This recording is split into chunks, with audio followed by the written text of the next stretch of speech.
How many sleeps, Efka? 0 sleeps. That's a phrase that you like to use. It is 0 sleeps. It is, in fact, imminent. Uh-huh. And if it comes, I will have to stop this. This podcast is going to stop. Like, if the podcast just cuts off, know that Efka has gotten his Nintendo Switch 2. And that's it, right? You know, I was going to say, they won't even know once we edit it. They won't know we paused, but you don't mean that, do you? You mean it just nix the rest of the podcast because you're going to go off and play with your Switch? Yeah. Okay. And not a euphemism. Welcome to the Talk Cardboard podcast, a podcast about board games and everything adjacent. With me, Elaine, and you. I am full of lunch. I just had spaghetti. It's time to play board games, but not SETI. You didn't have spaghetti, you had rigatoni, just to be precise. Don't ruin the poem. Oh, that was a poem. It rhymed. Not all poems rhyme, and not everything that rhymes is a poem. I appreciate poetry. What game? Why? What? Why? Why do you appreciate my poetry? It was terrible. Because it's fun and creative. What is this, soppy hour? Should we move on? The game we have on the podcast today is Eternal Decks. Woo. But first, that was nice. Yeah. That was a nice shout. But first, let's talk about our games in progress. No, that's not the right term. It's work in progress. Work in progress. Are you alive? You okay? Yes. You there? Yeah. I also ate the pasta. I'm feeling a bit sleepy. We should have done this before we ate the pasta. I was hungry. Yeah, me too.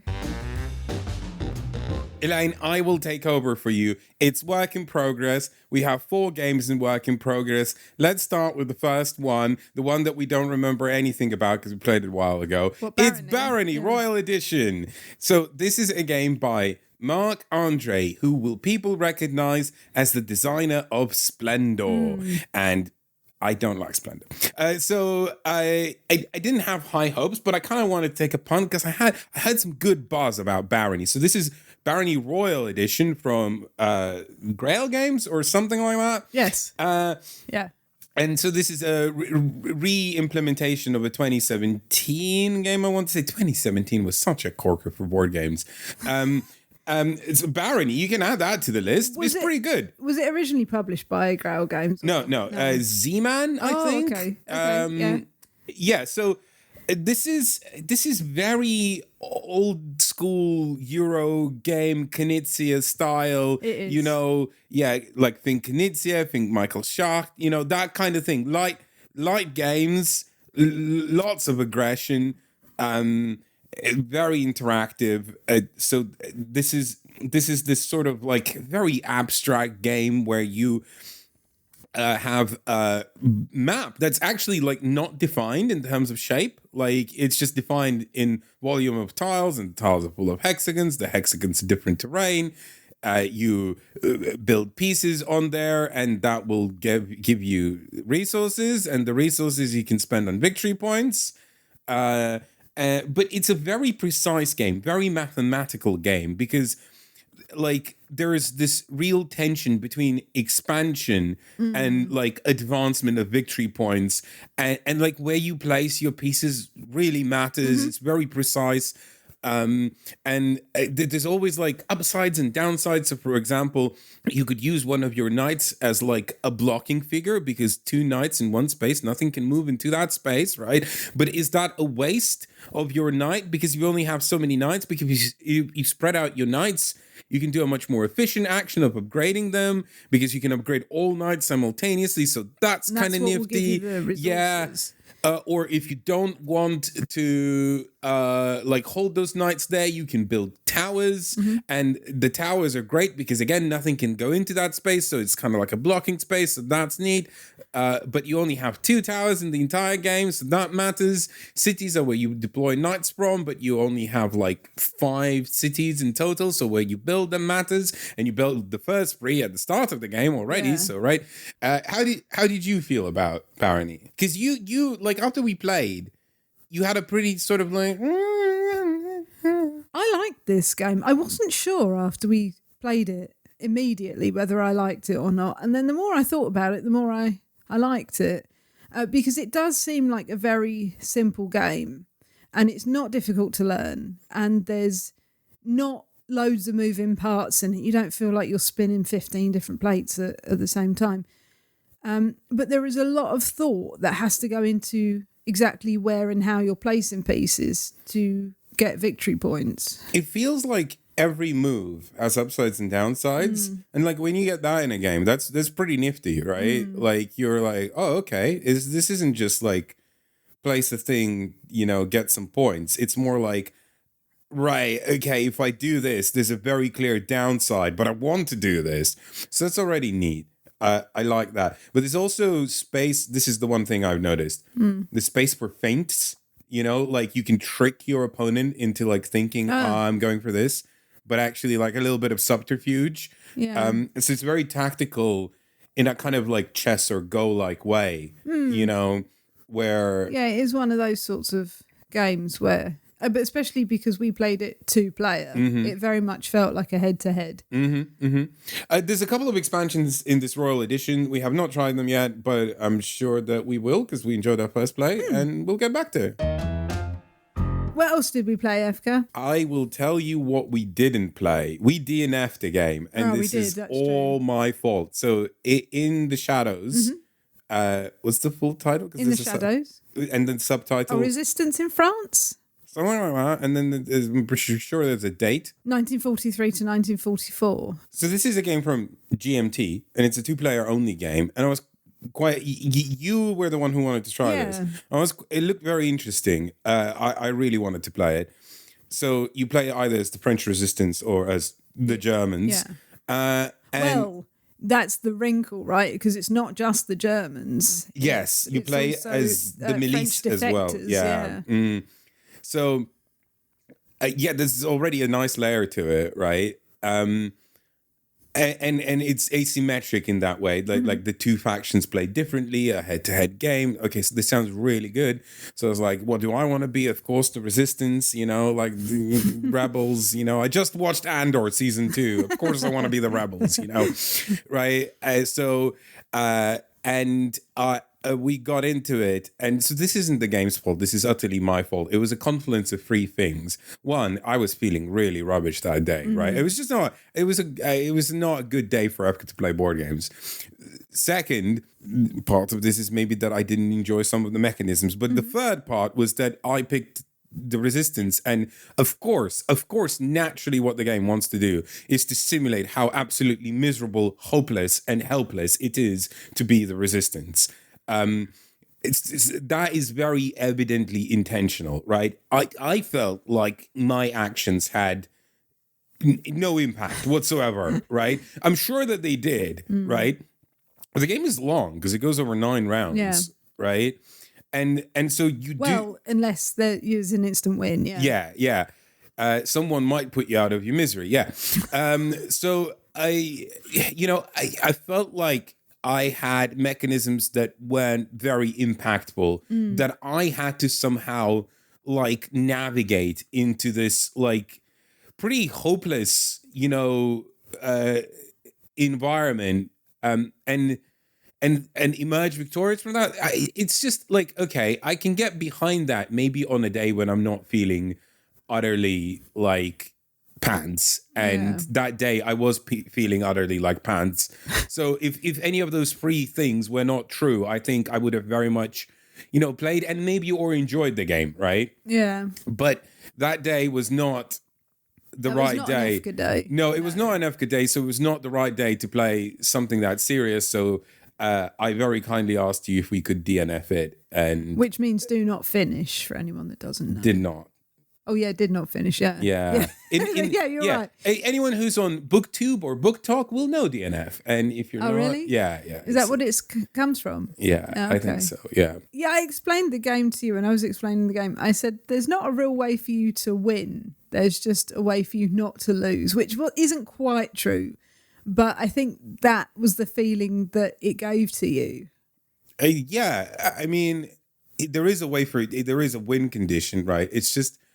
Like, I don't know. I didn't want to swim towards it. Like, it did feel like swimming through treacle, and I was not ready. But I'm looking forward to trying it again when you're feeling a bit better. let's actually talk about a game we did finish. Or I finished, because so big disclaimer here.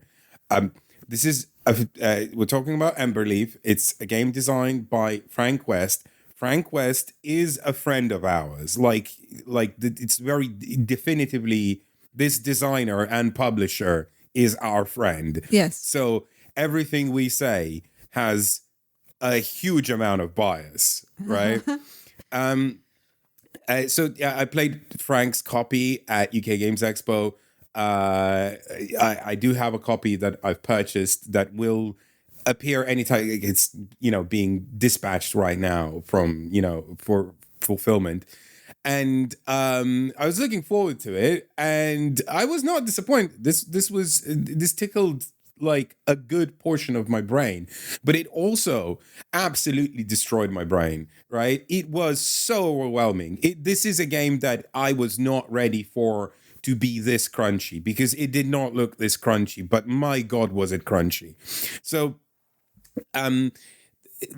in general terms, Emberleaf does not do anything particularly like stand out. It does have a sort of a novel mechanism, right? But that novel mechanism is very much part and parcel of a very established genre. This is tableau builders, and the artwork is the animals in clothing, and they're cute, by the way.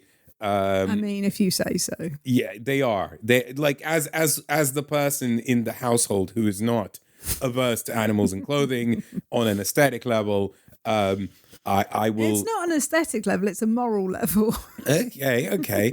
So one of them looks like Howard the Duck, and that that already gives me so much joy, So yeah, it's cutesy animals in clothing, tableau builder, very simple mechanisms. You either play a card or you move your cards, basically. And when you have this tableau, right? And then you play a card, you do the actions on that card, and then it sits there. Or you move your cards, so all these cards slide. And some of the cards have slidey effects. Generally, cards have two effects. Like, it'll be, when you play this card and when you slide this card, one time, you can do this, and so on. So there is a timing when you want to slide a card. There's a timing when you want to play a card. There's a timing when you want the card to slide off because it's done its one-off effect. Some effects are permanent, right? So as long as it's there, you get the effect. And kind of like sequencing when things slide off, when things are played, when things provide you bonuses, what kind of bonuses they provide. Then there's this fighting mechanism, because every card you play also adds symbols. So, do I want these symbols to stay on the board, or do I want them to slide off? But I want this other card to slide off, but I don't want this card to slide off, but I don't have options. If I slide everything, right? Oh my God. Completely wrecked me. I came dead last, right? Like, I was no surprise. Frank won because, he played this game, he said something like 200 times or something, so... You'd hope so, wouldn't you? You would hope so, yeah. So, and Frank's pretty good at games anyway, so... Yes. But I was like, I don't have any opinions on the game yet, apart from compelling, intriguing, brain melting, right? Like, really, really brain melting for a very, very simple rule set, comparatively simple rule set, Like, this isn't terraforming Mars level, right? This is just underneath that, right? It is above Forest Shuffle, but just underneath, terraforming Mars. So it's somewhere in between those two, right? In terms of complexity. But wow, this just completely wrecked me, So that was fun. I enjoyed that. We also played the Old King's Crown. Another disclosure thing here. So this is a bit of a weird one. We don't accept review copies. This is technically not a review copy. This is a loaner copy. I will return this copy to the publisher, but also I have purchased this game, right? So this is coming. It's just that, I guess we have slightly earlier access to the game, and that is a form of some kind of bias I could have played it on Tabletop Simulator, I guess. I didn't want to. So I asked if we could have one now and then return it. I actually asked if I could purchase another copy so we'd have one now, but they had no ability to sell it to me at the convention. So it just is what it is. Sometimes you make sacrifices, but this is the disclaimer, right?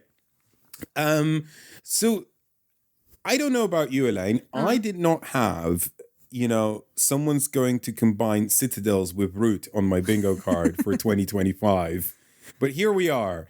And I'm pretty happy that this thing exists because there is a certain je ne sais quoi, right?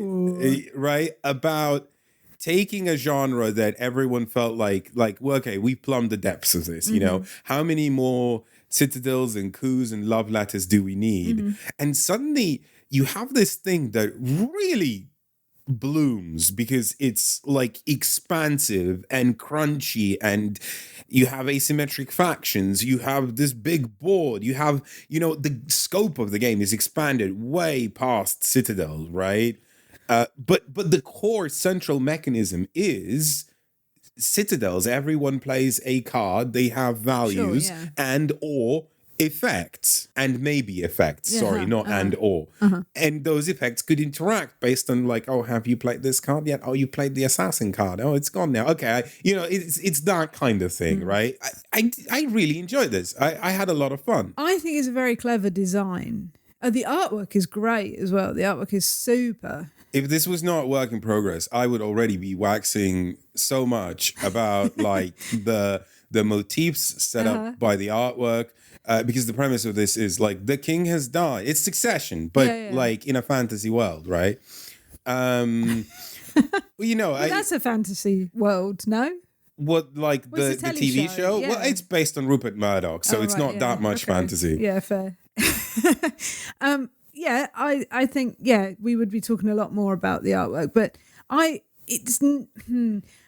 struggle with this type of game, and specifically the mechanism of hidden information that is then revealed, and you have to work with things that you don't know, because you're playing cards and you don't know what's on the cards. You don't know what the other player. I mean, you know what's on your own cards, but you don't know what's on the card of the other player. So you're trying to think, well, if they play this, will my card interact with it well or poorly or blah? And that doesn't give me nice feelings. I mean, it's part and parcel for the kind of premise of the game, because if we are playing Succession, well, I mean, right, we will be doing a lot of underhanded things, and I'll say plain, this game wants you to be a dirtbag. So if you would like,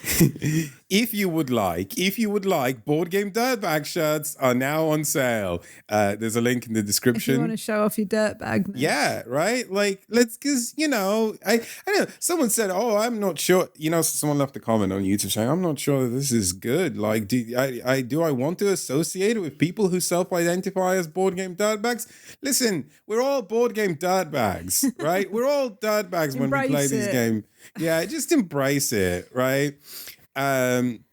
Even people who play, these low interaction Euro games, and I'm one of them. I enjoy the low interaction Euro game, right? You will be, you will be trying to win. If you only ever play co-ops, maybe you're not a Board Game dirtbag. But I think otherwise we all are a little bit. Back to the old King's Crown. However, having said that, it's not my kind of game. It has a mechanism that I struggle with a bit. I think it is the kind of game where if you played it a lot, so you were more familiar with your deck, with the other players' decks, the flow of the game and the sequence of the game, because it's very smart. The way the game plays is very clever. There's so many cool mechanisms in it. Right, yeah. I think once you're more familiar with that, once I'm more familiar with that, I think I will enjoy it more. So not to go on too much, because again, this is a work in progress. I do want to mention one thing that I really enjoyed is the fact that like everyone starts with the same deck, right? So like decks are identical, even though you're playing different factions that are asymmetrical. You can get advanced cards that are different, but they're not that different. But where the game really kind of lets you diverge into like this is only something I can do is kingdom cards, which there is such a huge stack of, and they all have very powerful, very like specific effects that let you do something no one else can do, but then you have to be able to protect them as well, because you bid for this ability to grab it first before anyone else, but then if your card that like is defending it, the card that you bid with is the card that's defending it, right? Someone can play a higher card in a later bidding round and steal it. There are ways to protect. Like it's very clever. There's a lot of interplay in that, and I really enjoyed it. And it like what it does is it makes the divergence not too big, but very specific in that very evident way, where it's like, this is the one thing you can do that I can't, and maybe there's 3 or 4 of these things, right? But that thing stands out so well because most of it was acquired in the course of play, right? And I think that's really smart design. And timing too, of when you get those cards as to how well they're gonna do for you. I think, I agree with you. I think that's very smart, and it makes the game feel very different for each player, I think. We have some correspondence, which I can read this week because I'm able now to read again. Before we get into it, a little update on how your eye's doing? Yeah, it's fine. It's completely... What? That's as verbose as you're going to to about it. Well, what else is there to say? I can see out of it and it doesn't hurt anymore. You filmed B-roll for the last video, right? Like... Yeah, I couldn't quite see if any of it was in focus, but it was. You still have to take eye drops for a year. Yeah, this is true, yeah. But Joseph said, get well soon to me, and had actually drawn Get Better Elaine on a piece of paper and attach that as a picture to the email. So I'm really sorry. It was a little while ago, but the email went to my spam, I think, because it was a tiny message with a picture attached to it. So I'm sorry about that. But thank you very much for that. It's very kind. And thank you to everyone that's been so kind, actually, about me having a silly accident. But we also do have an email from Max. They say...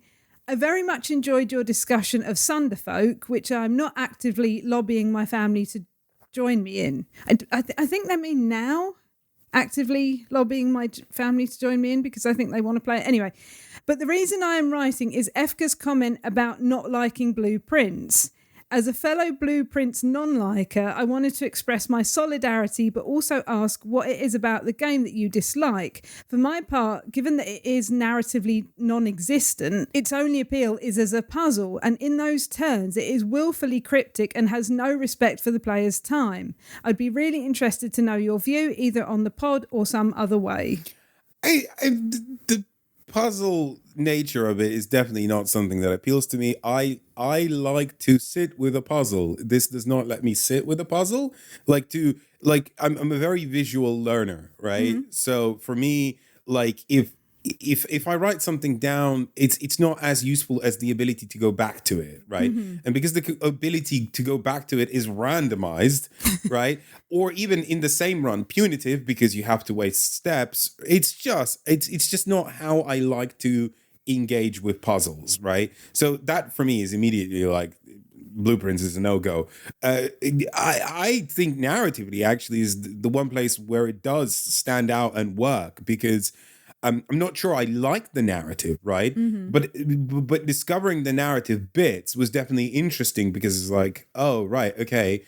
So the premise of it is that, you inherited a mansion from your rich uncle. It's always an uncle. Yeah, right. Or an aunt, like a stately manor, right? Not even a mansion, like a stately manor, right? That rearranges itself every day by design and puzzles, right? So that that would be a nightmare in real life. Like, you're desperate for a wee. You're like, where is the toilet? Oh no. Yeah. It's not where I thought it was. Not only that, you have to sleep it's now the outside in a kitchen. tent. Why? Because that's where you start every day. So you sleep outside in a tent. What, you got this whole manor? Yeah. You have You a gotta sleep stately in a manor with tent? 46 houses and an underground. 46 houses? Sorry, 46 rooms. Uh-huh. Yeah. And a basement. Oh yeah, huge, like a cavern, right? Anyway, and the premise is obviously very silly, but there's this like sort of you learn a lot about this faux land country in this made up world that. It speaks about authoritarianism, but it speaks about it in a weird way that I'm not sure I like, because there's allusions to like there's never like concrete establishment of what authoritarianism is, right? And it could be many things. It could be referring to, say, communist authoritarianism or fascist authoritarianism, right? Which one of these is it? Who knows, right? And that kind of subtlety and nuance is important because, because it then kind of, there is left-wing and right-wing authoritarianism, although I argue that all authoritarianism is right-wing, because if you take the left far enough, it loops back onto right, Right, but if you're inheriting a mansion or a stately home, then your authoritarianism is probably going to be something to do with the land or the king or whatever, right? Well, yeah, that's the thing, right? Like the authoritarianism part is again, I have a little bone to pick with it, but not a huge bone, right? Where it talks about class, that's it where it gets really weird, right? I didn't like it, like one bit. Why? Because it positions the upper class as like somehow, I don't know, morally, ethically righteous, or maybe it doesn't, because again, it like the narrative is revealed in bits, and the more puzzles you solve, the more narrative you can sort of access. And again, it's cryptic, and it's based from allusions, often, like works of art or personal family history or stuff like that, right? And so you kind of have to piece it together. So sometimes, like what I'm reading from it, because it's not linear, right?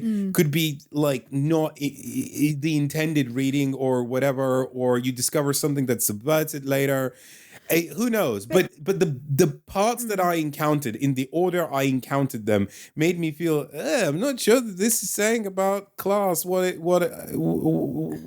I agree with. Well, no, at all. But isn't that always true that whatever kind of group you belong to or you morally align yourself with, you hope or you think that is correct.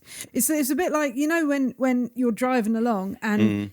So my granddad always used to say, like, you're driving along and if someone is going slower than you, they're an idiot because they're driving too slow. And if they're going faster than you, they're a maniac because they're driving too fast. You think you're always right. I don't know. Right? I'm not about to defend, the ultra wealthy class here. But also I have to say, fully cognizant of the fact that a game like this could have 17,000 unreliable narrators. So, like what is true and what isn't, I don't know. I don't have the time or the patience, I think, to stick through with this game. And I talked way longer about it than I should. So on to the next feature. Let's talk about our main feature, which is a game that we have spoken about before in the Works in Progress, but this time, this is the big boy. So let me drop some truth bombs, Elaine. Eternal Dex is so far the strongest candidate for Game of the Year for me. It is everything I want from a game. It's cool. It's innovative. It's fun. I love it. It's so good. I really enjoy it. I just want more of it in my life. It's everything. Yes. Eternal Dex. Yes.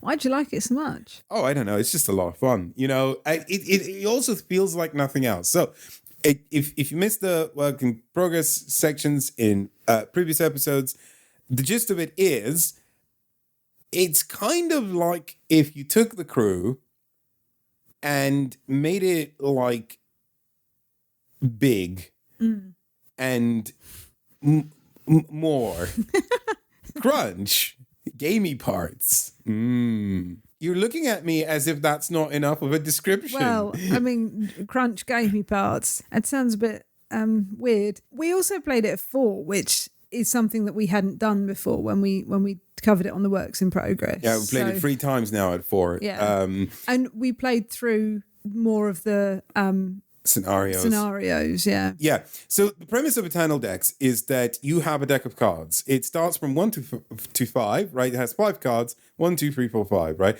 And they're all in the same color. Like blue, if I play blue, I have 5 blue cards, right? 1, 2, 3, 4, 5. You play red, you have 5 red cards, 1, 2, 3, 4, 5.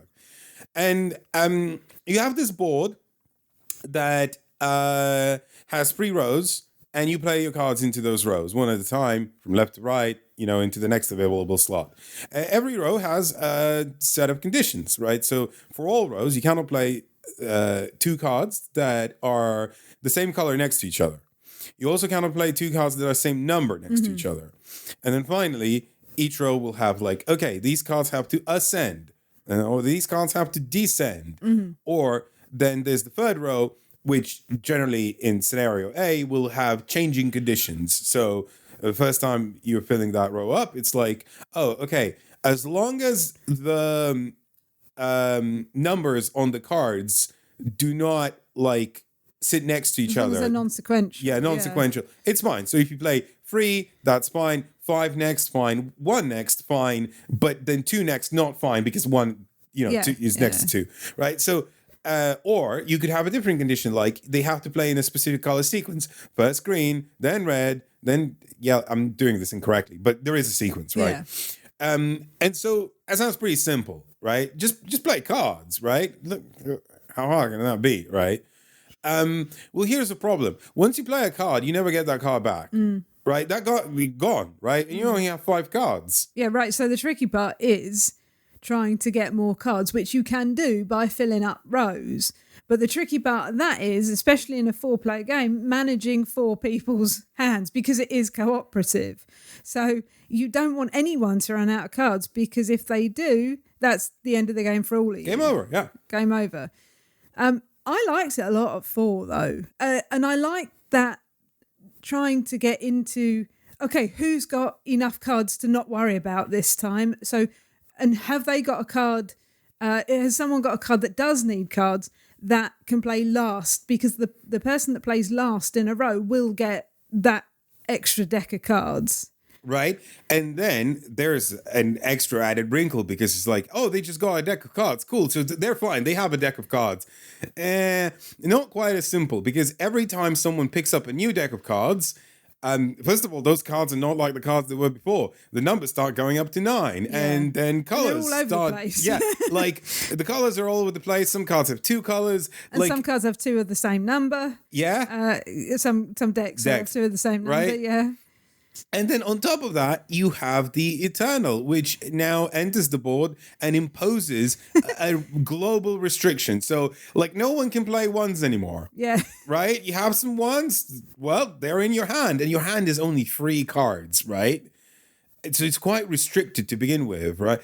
The only place you can play those then become the river, and you can use those cards to unlock a special rare diamond, card. Rare card. But you can use those cards to unlock a diamond, which will help you win the game potentially. Yeah, and negate those global restrictions as well. Negate the global restrictions. But also, there's specific conditions on what kind of cards you need to discard to get the diamond. And so, for example, there's a really cool one that's 159, right? So if you discard exactly 159, you'll get a diamond and you'll get a star. Right? So there's 6 stars across the board. You collect 4. That's how you win scenario A, right? Right. Okay, so that's 1/4 of our victory. That's really cool. but you only have 3 cards in your hand, and you don't even start with 9s on or like in your decks, right? So to have exactly 1, 5, and 9 It's very hard. It's really hard. Plus, you're discarding 3 cards. We did manage it though. Yeah, a couple of times, yeah, definitely. And so there's a lot of like quirkiness, but what I really like about this game is that the flow, so much like The Crew, this is a limited communication game, but not like The Crew. You can talk to each other, you just can't talk about what numbers and colors of cards you have in your hand, right? Yeah, you can't be specific, but you can like generally chat. Yeah, there is a mode that says, yes. Oh yeah, the crew mode, right? The hard mode, yeah. But I did not dare play that. That was like, that felt really advanced. And what I really like about this game as well is the structure of it, because there are 6 scenarios. And scenario A is very good at teaching people the game. So when I taught this the last time, I taught a 4-player game at Expo, and I was like, okay, we're going to win this. Don't worry, right? But like, I just want to show you the game. But like the game does, like, there's extra difficulty modes, and it really does ratchet up. And everyone's like, oh cool, I like the sound of that, you know, like a taster kind of you know game. And then I was like, oh great, okay. And then we started playing, and I was like, we might not win this. This is going sideways, because there is like, the beginning of the game is very hard because everyone is constantly running out of cards. You have these 3 lifelines that you have for the entire game, but they burn out at the beginning very quickly, right?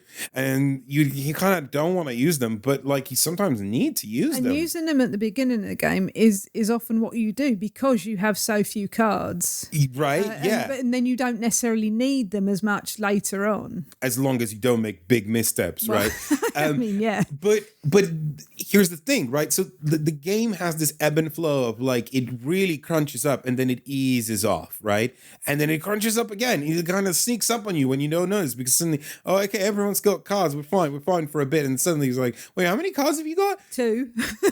Right. You know, and how many cards do we have in rows? Oh, like 1 or 2. And we need like, you know, 6 to fill a row up to get you a deck. Right? Like this, it suddenly becomes very crunchy again and very dangerous. And yeah, this is a really nice rhythm to it. What I thought was neat on that is that you know what cards other players are taken, because the backs of the cards, or they represent the deck that they took. So and on the board you can see what would have been in that deck. So obviously you don't know what they've played necessarily, unless you know, you card count and you know exactly what everyone's done, but you can see what roughly they might have in their deck and potentially in their hand. So you know that if like a condition comes out, where a restriction comes out where you can't play purple cards, and you know that someone's got a whole load of purple cards because that's what was in their deck, they are going to be struggling. So I think that's really smart, the way that although you can't like completely freely communicate, you still have an idea of what might be in their deck and in their hand. One thing I think, I agree with you completely, right? There's so much information on the board, and this is a plus and a minus, right? So it does make it crunchier, right? But it does sort of like make the game a little gummy sometimes, where everyone's going, right, okay, you have this and you have this, and wait, I need to check the board on how many 5s do we have, you know? Like, so there is an element of that where it becomes a little like crunchy in that way that is not necessarily good, because it kind of stilts the flow of the game. Do you know what I mean, right? I understand what you mean. I don't necessarily agree, but please make your point about it. Oh, I have to defend my position. No, just that. No, not at all. Sorry, I thought you had something more to say about that. No, I don't necessarily agree with you, because I think that is just part of the game, where you are trying to almost not math out, but figure out how to best do this so that we don't lose, but also so that we progress ourselves towards the next goal, whatever that is in that particular scenario. And I think that is worth sitting and having a think about, and not just playing cards willy-nilly, you know, and messing everyone else's turn up. And I think that's the other thing, is that you are so concentrating on what you're doing and what everyone else is doing that you're never quite worried about what if this person messes the game up? Because you know they're not, because they're in exactly the same position as you are. I mean, I agree with you, right? And I think this is what sets this game apart from games like The Crew. You know, like with The Crew, you can kind of sort of fire from the hip, and then you go, "Oh no, that was wrong. That was bad. That was stupid of me," right? And that's it, right? Like here, like. And again, this is such a strength as well, because it's not exactly a limited communication game. It's limited in how much limited the communication is. It pulls the best of co-op, where the table gets to discuss and discuss a lot. They do, because this is like, oh, wait, if you make this play, then like it has these nice co-op moments where you really feel like you're collaborating, right? So I really enjoyed that aspect of it. Sorry, to pick up on that, there were times when we were saying like, well, this person can't have the card that we really need because they would have played that card and they played this other card instead. So they can't have it because it would have been such an obvious play. Like it didn't even come down to, well, maybe they just misplayed. Like it was so obvious what should be done, right? That there was no doubt as to whether they had this card or not, because they absolutely would have done that. I think the thing is that when you take The Crew, the strength of The Crew is everything that's unsaid that is in your head, right? You have this like boiling in your head, and that's fun, right? But when you expand it, right? When you expand it into a bigger game like this, that unsaid needs to be said at some point to bring it to the table. And then the table does something cool with that, right? It's weird how we went from like, co-ops where everyone talks all the time to co-ops like where nobody talks, right? And suddenly co-ops where like we can't exactly talk, but that's the fun talk part, right? Like, does that make sense? That's a slight bit of hidden information. Yeah. Makes the talky part more interesting. Exactly, right? Yeah. So it's really fun in that way. Where it gets real crunchy is the third scenario C, which we played once, and we were like, okay, this game is, I needed a bit more crunch. I needed no crunch, like difficulty. Because we hadn't lost it at that point. And when we were playing scenario C, and very quickly I thought, oh, we're gonna lose this. We are gonna lose this so hard, because suddenly, instead of like collecting these stars or whatever, you have to create patterns of colors on the free rows, and it is so much harder when you start the game and everyone has a different color and the pattern is a column of the same color, and you're like, shit, like, how do I... Yeah, and how do we do this even, right? And then we had to kind of figure out, well, okay, maybe we're jumping into this too quick. Maybe the goal of the scenario is not the main goal right now. Maybe we need to just get everyone cards. But then you get, like in a 4-player game, we were getting 3 people cards, and then the 4th person got their cards, and then the first person needed cards again. So I was like, oh no, how do we do this? But we somehow figured it out. And the time around, we actually, like, for most of the game, we were like, well, I was entirely sure we'd bollocks the whole thing up. Yeah, but we had not. We were like, we lost, but we always played towards like leaving ourselves an opening. Yes. To completing this part of the puzzle, and then because there's 4 parts to the puzzle, so like the puzzle is like 2 cards, they offer different patterns but you must complete one of them, right? And like choosing which one to complete or discussing which one would be better to complete was a game in itself, right? And so like just because we left ourselves those openings, we're like, oh, let's just try to play to survive, but just in case the right cards come out, maybe you play this here if you have it. And then the miracle at the end where we actually did it was something else. It was, wasn't it? Right? Like, it felt really cool. I was like, wow. I've never run a marathon, but I imagine you get that similar feeling when you go through the finish line, where you spend like the entire 26 miles going, I can't do this, and then suddenly you're at the finish line. Right? You go, wait, I've done it. It was like that. like, no joke, one of the most satisfying co-op experiences I've ever had in my life. This was so strong. And I think if this had an excellent German rulebook, it could be a contender for Kennerspiel, because the Spiel des Jahres jury does have like this. I wonder if it's too crunchy for Kennerspiel, but they do have a penchant for limited communication games. Sure. Yeah. So I could see, if this had a good German rulebook, I could see this being a candidate. The problem is the rulebook, maybe. That's the one criticism. The rulebook is really not good, right? The caveat to that is, we mentioned in a previous episode that there is Yes. a YouTube channel with tutorials for the game and every scenario, and they are very good. They cover it in the concise way that the rulebook doesn't, right? And so the other caveat is the availability, which is none right now. This was fulfilled on Kickstarter.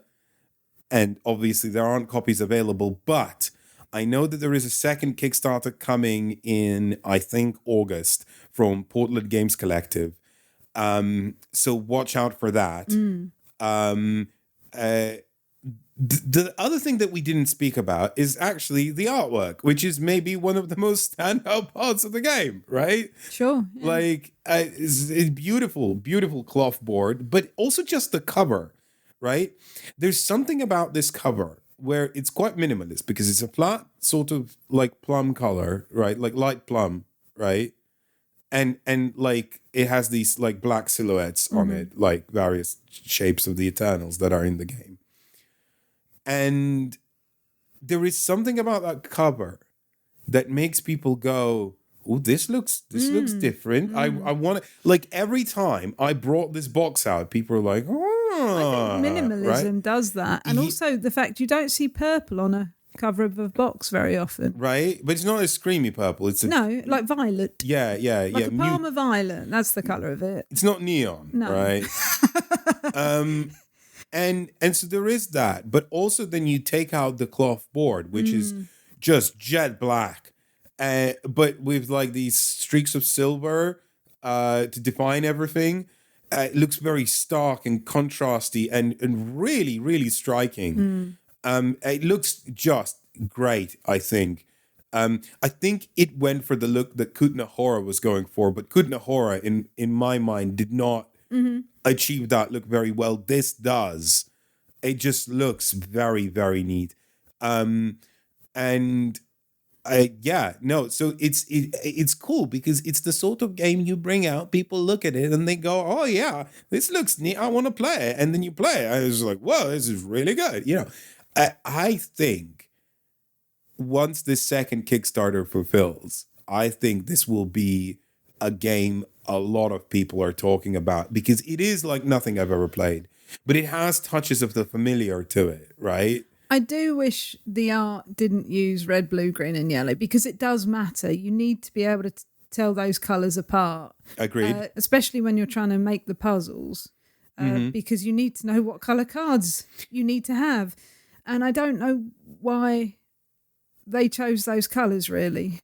Because again, you know, we're not at school. We don't need house colours, thank you. We don't need red, blue, green and yellow. Like, there are plenty of colours out there to choose from. I mean, rookie publisher, right? Or even put a symbol on them. If you want to keep those colours, because they are stark, like, because you have the jet black board, and the rest of very primary colours, right? Even and purple, but you know, it's still a strong colour. They are strong colours. If you want to have that, then put symbols on them. Portland Games Collective, if you're listening, I know you're doing your own edition of this game and you are going to make changes. So my recommendation, don't change the artwork, but do change the colors and please fix the rulebook. Like, the rulebook is not good. Yeah. But yeah, I think this is really strong, and I think people should be on the lookout for this. If you can hunt down a copy, I recommend you do. You know, it is a really good game, right? And I hope that more people play it and talk about it and spread the good word, because